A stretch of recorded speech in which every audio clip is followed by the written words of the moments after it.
টি-20 বিশ্বকাপের ম্যাচ খেলার জন্য ভারতে যাবে না বাংলাদেশ। আনুষ্ঠানিকভাবে আইসিসির কাছে ইমেইল করে সেটা জানিয়ে দিয়েছে বাংলাদেশ ক্রিকেট বোর্ড। আইসিসিকে অনুরোধ করেছে বাংলাদেশের ম্যাচগুলো যেন ভারত থেকে শ্রীলঙ্কায় সরিয়ে নেওয়া হয়। আমি যখন এই ভিডিওটা করছি তখনও বিসিবি অফিসিয়ালি এইটা গণমাধ্যমকে আমাদেরকে জানায়নি, কিন্তু আনঅফিসিয়ালি এটা অফিসিয়াল বলতে পারেন, কারণ এরকম খবর আমরা বিভিন্ন গণমাধ্যমেও উঠে এসেছে, সেটা দেখতে পাচ্ছি যে ভারতে খেলতে না যাওয়ার সিদ্ধান্ত বাংলাদেশ ক্রিকেট বোর্ড তাদের মিটিং থেকে নিয়েছে। খুবই কঠোর অবস্থান বাংলাদেশ এই জায়গাটাতে নিয়েছে। এখন আইসিসি কি বাংলাদেশের এই অনুরোধ রেখে বাংলাদেশের খেলাগুলো ভারত থেকে শিফট করে শ্রীলঙ্কায় দিয়ে দিবে? আয়োজক দেশ ভারত, আইসিসির উপরে যাদের অসীম প্রভাব, সেই ভারতীয় ক্রিকেট বোর্ডকে এটা মেনে নেবে? ভারত সরকারও কি এটা হজম করবে?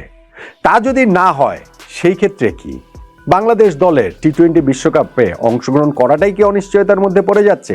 আইসিসি যদি বিসিবির এই অনুরোধ না রাখে, খেলাগুলো যদি ভারত থেকে শ্রীলঙ্কায় বদলি করে না দেয়, তাহলে কি টি-20 বিশ্বকাপ বাংলাদেশ খেলবে না? বাংলাদেশ ক্রিকেট বোর্ডের এরকম কঠোর স্ট্যান্ড নেওয়ার পরিপ্রেক্ষিতে এরকম অনেকগুলো প্রশ্নের সামনেই এখন দাঁড়িয়ে রয়েছে বাংলাদেশের ক্রিকেট, বাংলাদেশ জাতীয় ক্রিকেট দলের টি-20 বিশ্বকাপে অংশগ্রহণটাও। এটার প্রেক্ষাপট কি সেটা আমরা সবাই জানি।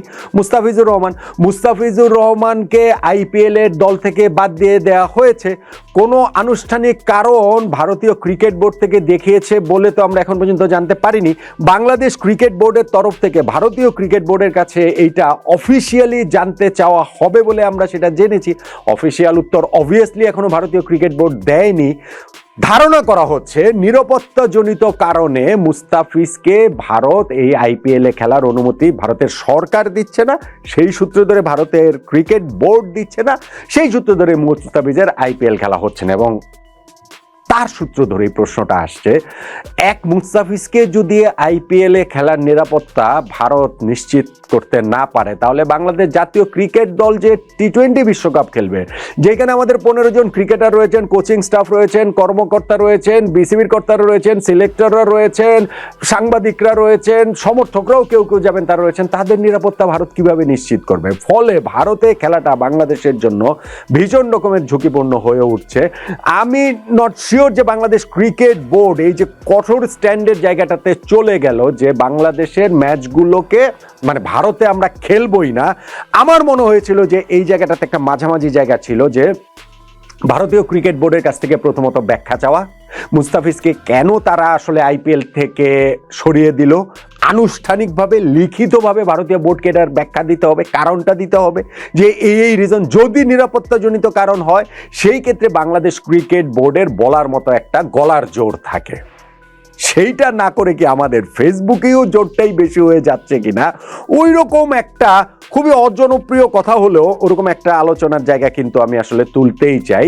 যেমন ধরেন আমাদের সরকারের একটা খুব কঠোর স্ট্যান্ড নিয়েছে যুব ক্রীড়া মন্ত্রণালয়ের উপদেষ্টা আসিফ নজরুল। তিনি তার অফিসিয়াল ফেসবুক পেজে একটা স্ট্যাটাস দিয়েছেন, সেইখানটাতে তিনি এই ঘোষণা দিয়েছেন যে বাংলাদেশ ক্রিকেট বোর্ডকে তিনি নির্দেশনা দিচ্ছেন আইসিসির সঙ্গে যোগাযোগ করার, যেন বাংলাদেশের ওই ম্যাচগুলো ভারতে না হয়, সেটা যেন শিফট করা হয়।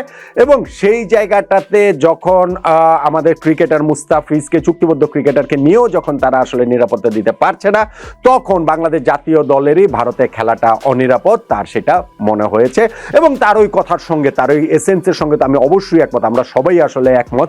মুস্তাফিজের ঘটনাটা কি ঘটেছে সেটাও আমরা সবাই জানি, কিন্তু অফিসিয়াল একটা ব্যাপার রয়েছে। সেই অফিসিয়ালি যদি ভারতের কাছে প্রথমত জানতে চাওয়াটা আমার কাছে মনে হয়েছিল যে উচিত ছিল, বা ওইটা প্রপার ওয়েটা ছিল, প্রসেসটা ওরকম হওয়া উচিত ছিল যে প্রথমে ভারতের ক্রিকেট বোর্ডের কাছে মুস্তাফিজের ব্যাপারটা কেন তাকে নেওয়া হলো না সেটা জানতে চাও, এবং সেইটা যদি না হয় তখন আইসিসির কাছে ওই অনুরোধটা জানানো যে আমাদের খেলাগুলো কি শ্রীলঙ্কাতে শিফট করা যায় কিনা।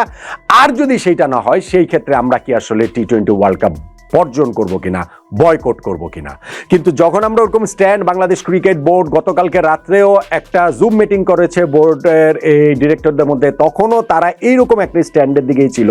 তবে যখন যুব ক্রীড়া মন্ত্রণালয়ের উপদেষ্টা আসিফ নজরুল গভর্নমেন্টের স্ট্যান্ডটা যখন জানিয়ে দিয়েছেন, গভর্নমেন্টের সেই কঠোর স্ট্যান্ডের কথা যখন জানিয়ে দিয়েছেন, তখন বাংলাদেশ ক্রিকেট বোর্ডও ওই স্ট্যান্ডে চলে গিয়েছে যে ভারতের মাটিতে আমরা টি-20 ওয়ার্ল্ড কাপের কোনো ম্যাচ খেলবো না।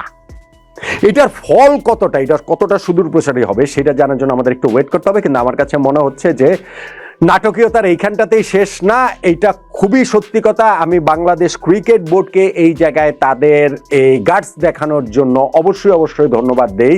মুস্তাফিজের ইস্যুটা শুধুমাত্র ক্রিকেটীয় ইস্যু না, সেটা আমাদের দেশের একটা আত্মমর্যাদার ইস্যু হয়ে গিয়েছে এবং সেই আত্মমর্যাদার জায়গাটা থেকে এখন আমাদের এরকম একটা স্ট্যান্ড নেওয়া যে মুস্তাফিজকে তারা নিরাপত্তা দিতে না পারলে আমরাও আসলে ভারতে গিয়ে খেলবো না, এই স্ট্যান্ড দেখানোটা, এই গাটস দেখানোটা বাংলাদেশ ক্রিকেট বোর্ডের জন্য খুবই জরুরি ছিল। এই যে শক্ত মেরুদণ্ডটা তারা শো করতে পেরেছে ক্রিকেট ওয়ার্ল্ডে, এইটা একটা ভালো বার্তা বাংলাদেশ ক্রিকেট বোর্ড সম্পর্কে দেবে বলেই আমি মনে করি। কিন্তু সেটা আসলে আমরা স্ট্যান্ড করতে পারবো কিনা, কতদূর স্ট্যান্ড করতে পারবো, কতক্ষণ স্ট্যান্ড করতে পারবো, আইসিসিকে এটা মেনে নেবে কিনা, ভারতকে এটা হজম করবে কিনা, যদি সেটা না হয় তাহলে আমরা কি করব? আমরা কি বড় কোনো সিদ্ধান্তের দিকে, বয়কট বর্জনের মতো সিদ্ধান্তের দিকে গিয়ে আমাদের ক্রিকেটটাকে একটা হুমকির মুখে ফেলে দেবো কিনা?